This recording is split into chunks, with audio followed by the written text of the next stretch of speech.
E se você quiser compensar o mesmo fundo de ações com outro de ações, mas você mudou de instituição, também não é possível.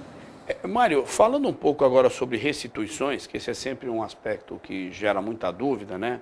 Eu que tenho duas importantes colocações aqui para você nos explicar. Uma delas em relação a despesas com educação, especificamente com curso MBA. Quer dizer, imaginar um indivíduo que a empresa paga uma parte do curso, então, sei lá, um curso aí, no ano teve um desembolso de R$30.000, a empresa pagou 70% disso, os outros 30% foram bancados pelo colaborador. Como é que fica isso em relação ao imposto de renda? O indivíduo, aquela parte que ele pagou dentro da regra da Receita, ele pode colocar como um gasto dedutível do imposto de renda? Você está totalmente correto, Ricardo. É muito comum as empresas pagarem cursos do tipo MBA e pagar uma parte, não ele na sua totalidade. Então a regra é bem simples. Aquela parte que é desembolsada pela pessoa física, seja 30%, 10%, o que for, tá? Ele é totalmente dedutível na declaração completa do imposto de renda dela. Tá? Aquele completo que a gente fala, aquele regime onde você pode deduzir as despesas médicas, dependentes, de instrução, com alguns limites, que a gente sabe. Mas, de qualquer forma, nesse seu exemplo, que é muito bom, a pessoa física pode, sim, da parte que ela pagou, evidentemente sempre com a comprovação, ela pode deduzir nos seus rendimentos tributáveis. Por quê? A outra parte que coube à pessoa jurídica, ela vai também ter um benefício. Embora o nosso foco é pessoa física, não custa lembrar que os 70% significa uma despesa de treinamento com aquele profissional. Então, a pessoa jurídica deduz os 70%, a pessoa física deduz os 30%. É importante, obviamente, a pessoa ter lá o comprovante do que ela Sem pagou, dúvida. enfim. Sem se ela dúvida. entregou o carnê lá na empresa, que ela tem uma cópia autenticada, talvez, né? Acho que isso é fundamental, né? Sim, sim. A regra da documentação, ela, às vezes não entra no detalhe de ser uma cópia autenticada, mas tem muitos casos que é importante você ter uma cópia autenticada. Às vezes uma cópia simples é o suficiente. Mário, um assunto que é muito comentado é em relação a reembolsos médicos, despesa médica, especificamente no item cirurgia plástica. Quer dizer, por quê? Porque hoje, infelizmente, a gente sabe que o número de pessoas que estão submetendo aí a intervenções cirúrgicas, não de caráter, assim, o sujeito quer ficar mais bonitinho e tal, mas é porque de repente ele tem algum problema, isso acontece muito com mulheres, né? Problema relacionado a câncer, coisas do tipo. E na sequência, dado a agressão que a cirurgia promove no organismo, você tem que fazer uma cirurgia para repor, né, esteticamente, mas que não foi o objetivo principal. Né? Como é que isso fica em relação à dedução de despesa médica? Como é que a Receita vê isso?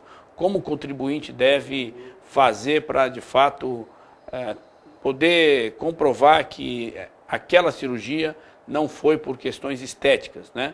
Mas, obviamente, dada a agressão da cirurgia, você tem que reconstituir, porque a pessoa precisa ter a sua autoestima aí colocada novamente. Tá certo.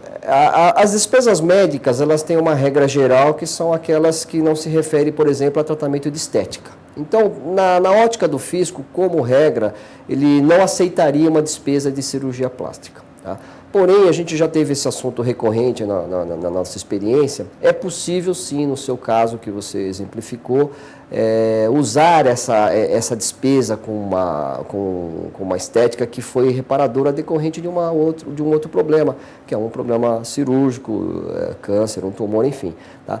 A gente tem uma experiência que diz o seguinte: a Receita Federal andou no passado respondendo consultas de contribuintes. Tá? Isso é importante porque toda vez que tem uma dúvida que nem os tributaristas conseguem resolver, porque a matéria realmente é complexa, cabe ao contribuinte uma consulta formal, é uma coisa bastante simples, hoje tudo pela internet, e o fisco, ele obrigatoriamente vai responder para aquele contribuinte, somente para ele vai valer a resposta, se você pode ou não deduzir. Eu tenho certeza que nesse caso a Receita Federal tem grande chance de falar que você pode deduzir. Nós temos respostas negativas em situações meramente estéticas, puramente estéticas, né?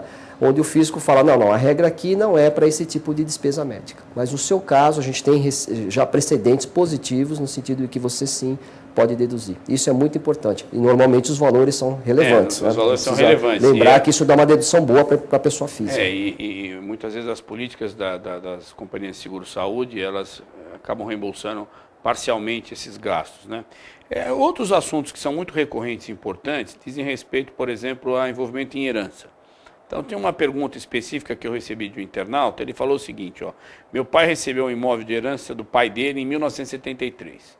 Vendeu esse ano, 2009, com um ganho de capital de quase 100 mil reais. Tem imposto de renda, não tem? Como é que fica essa questão? Olha, por acaso essa pergunta vai ter uma resposta bastante favorável a ele, né? Ele vai pagar muito pouco imposto. Por quê?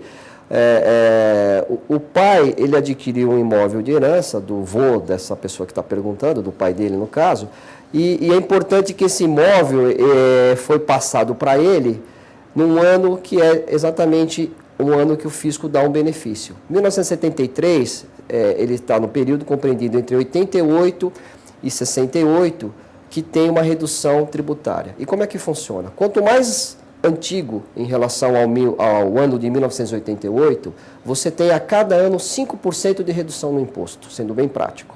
Se você pegar uma tabelinha que o fisco tem, a cada 5%, a cada ano, somando 5% de 88 até 73, você vai ter, se não me engano, 80%. Significa que mesmo ele vendendo esse imóvel, que ele recebeu de herança em 73, vendendo agora em 2009, tendo um ganho de 100 mil, seria um imposto de 15%, 15 mil. Ele vai ter 80% de redução sobre esses 15 mil. Ou seja, ele vai pagar muito pouco por conta dessa regra, que é uma regra esquecida, mas que existe e está em vigor até hoje. Ou seja, é um imóvel antigo que você pode vender com pouco imposto de renda. Bem, Mário, infelizmente o nosso tempo está terminando. A gente espera tê-lo aqui novamente em breve. Eu tenho aqui mais algumas questões, mas não vou conseguir fazê-las todas nesse programa. Para você, internauta que nos assiste, a gente agradece muito pela audiência e temos a percepção de que essas explicações do Mário serão muito úteis para você fazer o seu planejamento tributário para 2010. Então fique atento e preste atenção nos detalhes. Acho que foi uma verdadeira aula, que muito didático, e a gente agradece a sua participação. Investimento em Pauta retornará em breve com mais informações importantes sobre economia, finanças e negócios. Para você, internauta que nos prestigia, nosso muito obrigado e até uma próxima oportunidade.